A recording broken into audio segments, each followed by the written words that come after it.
pikiran-pikiran positif ini diulang-ulang ketika kamu mau tidur. Itu wajib, itu harus. Kenapa? Ketika kita mau tidur, alam bawah sadar kita, pikiran bawah sadar kita itu terbuka lebar untuk ditulis ulang. Oke? Untuk ditulis ulang, dia akan memberikan kesempatan kepada kita agar kita bisa menulis kembali apa sih sebenarnya yang kita inginkan, kita pikirkan, kita impikan, atau apapun. Tentang who are you, what do you believe, tentang siapa kamu, what do you believe, apa yang kamu percayai, dan what do you think, apa yang ada dalam pikiran kamu. Ini diulang-ulang supaya bisa tercatat di pikiran bawah sadar. Dan ketika kita tidur, pikiran kita ini akan bekerja, akan aktif. Nah, sekarang kita lihat, apa yang kamu repetisi di dalam hidup kamu? Apakah pikiran negatif? Kalau itu pikiran negatif, fokus pada masalah, maka otak kamu akan bekerja mencari masalah lain untuk masuk ke dalam hidup kamu. Begitu pula sebaliknya, ketika kamu repetisinya tentang pikiran positif, afirmasi positif, perkataan positif, udah tahu ya, pikiran kita akan bekerja mencari peluang ketika kita tidur. Sekeren itu loh Mas, ternyata. Allah itu maha baik. Subhanallah. Ingat, waktu sunyi itu terbagi atas beberapa bagian.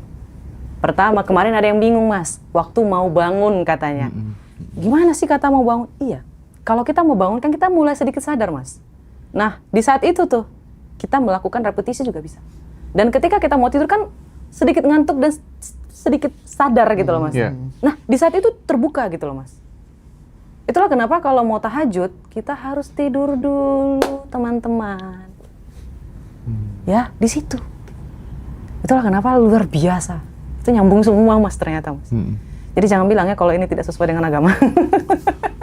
Tapi kan kebanyakan di antara kita kan pada saat disuruh mengulang-ulang diksi atau kalimat yang negatif, itu kan juga nggak berani. Contoh, coba sebelum tidur kamu baca kayak gini, aku pengen mati ditabrak mobil. Nggak ada yang berani loh.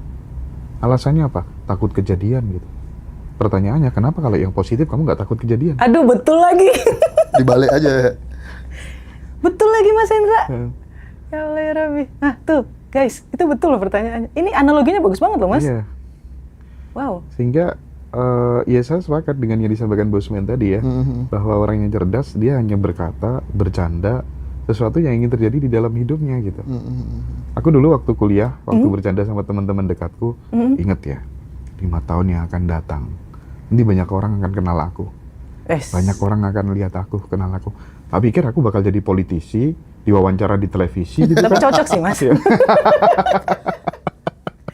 Oh ternyata enggak. Tapi aku selalu bilangnya begitu Kak Roma. Iya, jadi teman-temanku, iya ya, kok bisa ya omonganmu dulu kok sekarang jadi kenyataan gitu ya katanya gitu. Ini bercanda yang positif-positif gitu, nggak boleh ngeluh, ya kan? Dirimu kan udah nggak pernah ngeluh kan ya? Alhamdulillah nggak Mas. Enggak ya? Alhamdulillah. Cuman memang terkadang yang namanya manusia ya Mas ya. Bukan ngeluh sih Mas, jatuhnya kayak ada emosi yang tidak tersampaikan, paling kayak gitu. Dan kalau misalnya ada emosi yang tidak tersampaikan, itu bisa kita lakukan dengan memakan makanan yang kita sukai, olahraga, kayak gitu, fasting, maksudnya puasa kayak gitu, dan bermain dengan teman sih Mas, luangin waktu untuk sendiri, dan joget-joget, bukan clubbing ya, bukan. Pokoknya sesuai dengan tingkat kenyamanannya masing-masing yes, ya. Betul Mas. Ya, sebelum Mas Roji gitu. Penting nggak sih kita tuh bikin pertanyaan yang basisnya itu pertanyaan-pertanyaan yang menyentuh pikiran bawah sadar kita gitu. Misalnya pada saat kita lagi santai, saat rileks gitu, apa ya yang menghalangi aku nggak bisa take off secara kemakmuran? Apa yang menghalangi aku nggak bisa naik level gitu? Nah, pertanyaan-pertanyaan seperti itu tuh cukup menggugah dan membantu seseorang untuk menemukan, ada yang nggak beres di dalam hidupku gitu. Itu tuh gimana Kak Roma? Itu ilmu sadar Mas. Termasuk dalam kategori ilmu sadar. Ya kan karena seseorang nggak akan berubah tanpa awareness before change kan, iya kan? Betul. Jadi kesadaran dulu, baru kemudian akan terjadi perubahan. Kayak kemarin Mas, ada yang ngolok-ngolok di komen, dia bilang gini, kan saya sampein ya Mas, gimana kita tahu kain sutra? Kalau kita tidak tahu atau tidak menyentuhnya, gimana kita bisa tahu? Terus dia bilang gini, gimana kita bisa tahu itu tai kalau kita tidak menyentuh tainya? Disamain Mas, disamain. Dalam hati ya Mas ya, wow, ini analoginya ternyata bisa mengarah ke negatif ketika seseorang itu pikirannya full sama negatif, kayak gitu ya Mas ya.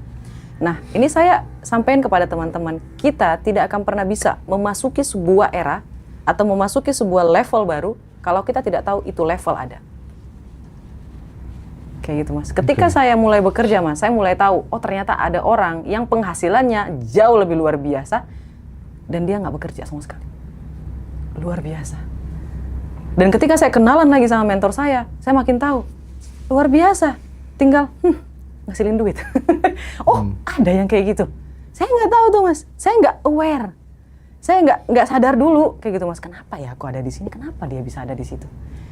Guys, kalau nggak sadar, kayak kata Mas Hendra, nggak akan bisa naik. Kita nggak tahu ada tangga itu gitu loh Mas. Kita ngeliatnya ke bawah terus. Sesekali lihat, gua ada di mana? Saya ada di mana nih? Ini ada tangga nggak menuju ke atas? Ini saya bisa naik lagi nggak? Apa yang harus saya lakukan? Kayak gitu loh Mas. Dan biasanya orang-orang yang sulit untuk berkembang kayak gini tuh karena fix minded nggak sih Mas? Kayak kata Masnya di video yang sebelumnya. Itu hati-hati ya guys. Tolong, jangan Fixed analoginya. mindset ya, aduh, bener sih.